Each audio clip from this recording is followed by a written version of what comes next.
Rose వాటర్ని ఎలాంటి కల్తీ లేకుండా ప్యూర్ రోజ్ వాటర్ని ఇంట్లోనే ఈజీగా తయారు చేసుకోవచ్చు. ఫస్ట్ ఆఫ్ ఆల్ ఫ్రెష్ రోజెస్ను తెచ్చుకుని రోజ్ పెటల్స్ను విడదీసి శుభ్రంగా కడిగి పెట్టుకోవాలి.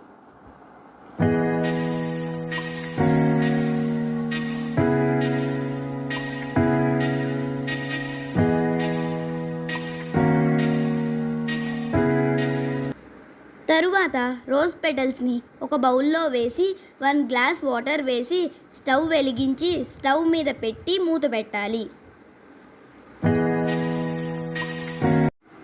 10 మినిట్స్ బాగా బాయిల్ అవ్వనివ్వాలి. 10 మినిట్స్ తరువాత స్టవ్ ఆఫ్ చేసి బౌల్లోని వాటర్ని స్ట్రెయినర్తో వడపోయాలి.